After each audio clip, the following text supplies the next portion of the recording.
This is the GIS Evening Report for Friday, April 5th, 2024. I am Sherian Noel.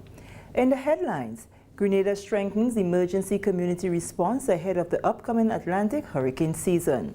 Details to this story and more after the break. I'm a VIP. I'm a VIP. I'm a VIP. I'm a VIP. Make us all VIPs. Take your vaccine, get immunized and protected. Kids, let's build our immunity to have a healthier society. I'm vaccinated, I'm immunized, and I'm protected. Get vaccinated, for we the children's future. Protect this lifestyle together. Let's all be VIP champions. A message from the Ministry of Health, Wellness and Religious Affairs, Be a VIP Childhood Vaccination and Immunization Campaign in collaboration with UNICEF and the Pan American Health Organization. Welcome back. The National Disaster Management Agency, NADMA, in collaboration with CEDIMA, the European Union, and other partners are strengthening emergency response within communities through training ahead of the 2024 hurricane season. More than 14 participants from various entities completed an intensive community emergency response team CERT training, the Trainers TTT workshop at the National Stadium this week. The Grenada CERT Trainers Workshop is a component under the Country Directed Fund CDF through the delegation of the European Union to Barbados project. It is focused on building resilience of the CARIFORUM states to disaster risk and climate change impacts. Participants were trained in basic disaster response skills such as fire safety, light search and rescue, team organization, and disaster medical operations. Training facilitator from Dominica, Mr. Donaldson Frederick, highlighted the significance of involving the community in disaster management and preparedness. We need to start thinking of the grassroots level, the community people, the bottom-up approach. If we have that system in place, I think we will have a better community as it relates to community resilience. And I am from Dominica, so I'm speaking from a Dominica perspective now. As you know, we were impacted by Hurricane Maria, and the devastation caused was significant. You were looking at 98% of our housing stock being destroyed, and the time of recovery, might have taken us at least 20 years. So it is imperative that the disaster management cycle take effect from the community level. And community persons are always willing to assist, One thing about us in the Caribbean, from the community perspective, we are always willing to assist, but we need to know how, we need to know when, and we need to know why we are doing what we do. So this is the reason why this training is so important, and I expect it to filter down into the community as participants come and train next week. Successful participants will be given the credentials to train others who will become part of a cadre of volunteers who are competent in supporting the CERT program. Frederick commended NADMA and the government of Grenada on the initiative to train and certify community members in rapid response, which according to him reduces time spent waiting on medical professionals and ultimately saves lives. One of the key components is capacity building at the community level. And I want to commend NADMA for taking that initiative in ensuring that persons in the community are trained in the event of a disaster, that they're able to respond. In the event of a disaster, and if we talk about the disaster cycle, we will know that preparedness is key. So you have preparedness, you have response, you have recovery, you have rehabilitation. Now, in order for that process to take effect, persons must be trained. They must know what to do after the disaster, because you have a hazard, it impacts a community. The concept of having professional responders being there every day is rare. That's the reality.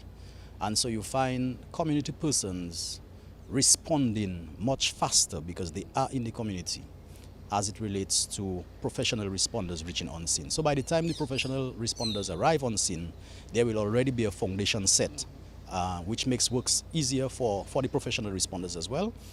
He is pleased with the feedback from the participants. Based on feedback from the participants, it has been very, very good. I think yesterday we heard one of the participants indicating that this is one of the training, out of the many trainings that they've attended, that this is one of the trainings that they felt more comfortable with. They see it as something that is valuable, and they're looking forward to next week, impacting the knowledge that they've learned this week to other participants. So very, very, very good. Moving along, Senator the Honorable Claudette Joseph says government and the Royal Grenada Police Force will adopt a zero-tolerance approach to gun violence once the gun amnesty expires. The 90-day amnesty, as announced by Prime Minister Honorable Deacon Mitchell, gives Grenadians with unlawful firearms and ammunition the opportunity to deliver them to the police and receive protection from prosecution. This was proposed as one measure to tackle the troubling issue of firearms and ammunition illegally circulating in the country. We have to be proactive, Madam President, in treating with this matter that is actually, quite frankly, becoming a scourge on the Caribbean region. And we see here in Grenada, based on the police reports, that we do have an upsurge in the incidence of offenses relating to firearms or involving firearms. So, Madam President,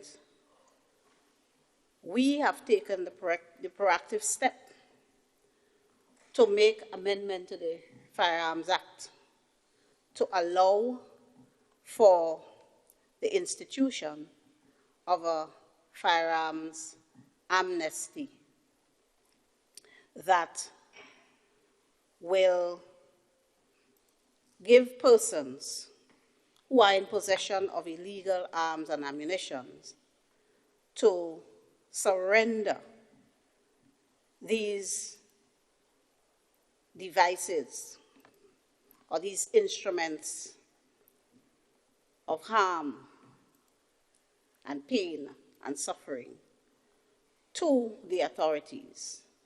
Senator Joseph said the challenge requires an all-hands-on-deck approach.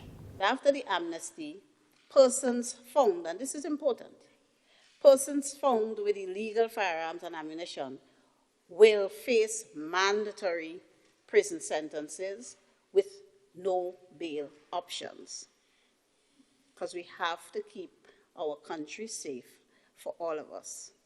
So you have the amnesty, and after that, if you are found with an illegal firearm or with illegal ammunition, there will be mandatory prison sentences imposed, and it will be a situation of no bail.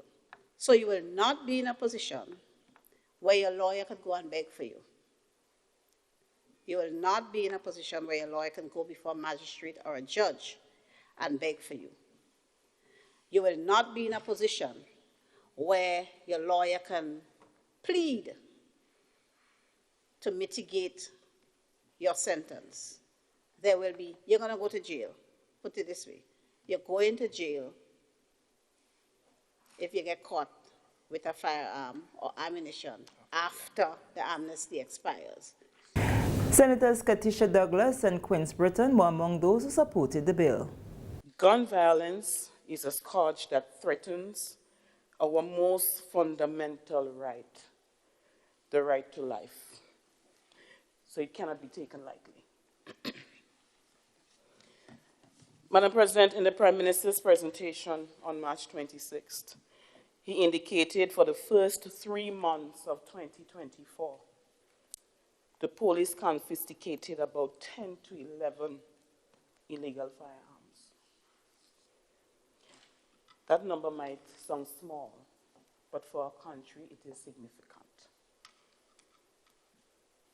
Madam President, I must say the step by the government to institute the firearm amnesty is a positive one, and I support it.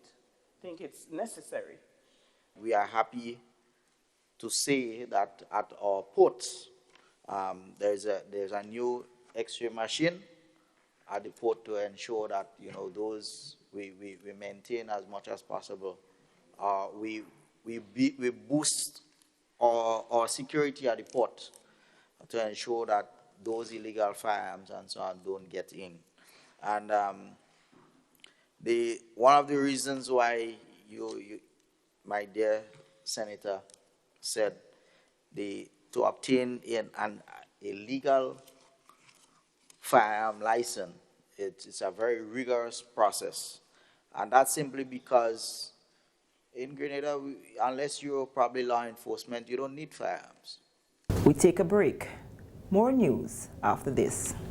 Carriacou, Maroon and String Band Music Festival 2024, April 26th to the 28th. Coming together to preserve and showcase our culture is who we are. Friday the 26th, Belmont at the Chapel. Early morning libation, 3 p.m. Saraka, 7 p.m. the official opening ceremony and cultural evening. Saturday from 10 a.m. Hillsborough Square. It's Strings in the City. Then at 8 p.m. we move to the Botanical Gardens for cultural explosion with local and regional performances featuring Touch the Band. Admission $60. Then on Sunday, it's the grand finale, Paradise Beach. From 12 noon, musical entertainment. And from 4 p.m., Paradise Beach Friends, cultural entertainment and live music. Admission $20. Come and learn to dance the quadrille and big drum on Paradise Beach every Sunday after the launch until the festival ends. Carriacou, Maroon and String Band Music Festival 2024, April 26th to the 28th. Welcome back. Grenadian athletes Jion Victor, OBE, and Anderson Peters, MBE, are focusing the energies on preparing for the 2024 Paris Olympics in July-August. Both want to make their country proud at the Paris Olympics. Big-cat athlete Victor, a 2023 world bronze medalist and a two-time Commonwealth Games champion 2018 and 2022, who had to grapple with the loss of his sister in recent months, told the GIS that getting himself ready for the Olympics is of top priority. I lost my sister. I'm bouncing back at it. We're just taking it day by day, but I really believe that I'll be ready for the Olympics. I like to say that I don't have to be ready today for the Olympics. I have to be ready for the Olympics at the Olympics. So I think I trust my team, I trust my faith in God, and I just believe that when the time comes, I'm going to be Javelin thrower Anderson Peters is a world champion in the event for 2019 and 2022 and a multiple-time Carafter Games medalist. Everyone is chasing to the gold medal. I just hope that on the day that I'm the better athlete. In the sport of track and field, injuries come and go. Today you could be healthy, tomorrow the slightest thing could get you injured. I think it's all about managing these sort of injuries and strengthening the areas that need to be strengthened, because on the day you never know what's going to happen. You never know which muscle is going to give up. A simple cramp could put you out of a competition. So I think it's all about managing those injuries well. 2023 world bronze medalist and two-time Commonwealth Games champion and brand ambassador of the Grenville Credit Union, Jion Victor, has partnered with the Credit Union of Grenville to award the Carafter 2024 medalists. On April 4th, the staff at the Credit Union held an awards ceremony where each was awarded with a savings account. Grenada won 13 medals at the Carafter Games held over the weekend. At the 2024 Swimming Championships, Grenada copped 14 medals. Jion Victor spoke passionately to the athletes about sports, encouraging them to use the funds to improve their future. Winning a Carafter medal is not an easy feat. Winning a Carafter medal, there's a lot of preparation, there's a lot of background work, there's a lot of praying, there's a lot of, discipline that takes. And we here at the Grenville Credit Union, we really wanted to just show you guys we appreciate your hard work and how well you represented Grenada. The Grenville Credit Union has graciously, I want to say graciously because there's a lot of you guys, decided to give what I like to call a head start. We are giving all of you guys a savings account here at the Grenville Credit Union, and I hope that encourages you guys to start saving and start thinking about what you want to do in the future. Victor says after witnessing Intercall and Carafter, he is optimistic that Grenada's Olympic future is bright. For these athletes to get to where they are, there has to be some level of discipline. There has to be some character that sets them apart to be able to win medals at the Carafter Games. And to you parents that are here today, I want to thank you for a job well done with these guys. Also, your job has just started. We're looking for Olympians out of these guys. When they don't want to go to train, help them and push them to go to training.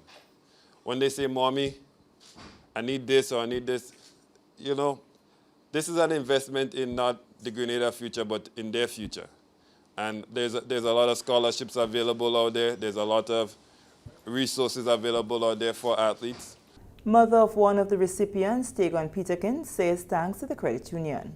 As a parent, I would just like to say that you guys made us so proud. I am beaming with pride. All right, I am so proud of every one of you.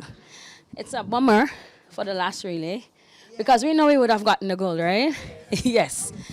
And I also want to say a thank you to the Granville Credit Union. I think it's an excellent initiative. I feel as if I'm the one who got the account.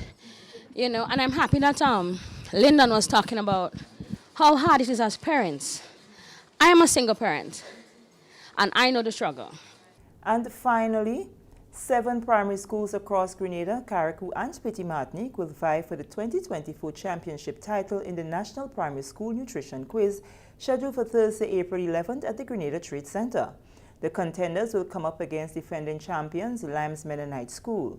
Students will be quizzed in 5 rounds covering topics within the home economics curriculum, including nutrition terms, food groups and food sources, importance of good nutrition, nutrients, their functions and deficiencies, personal and kitchen hygiene, rules and cookery equipment, and their functions.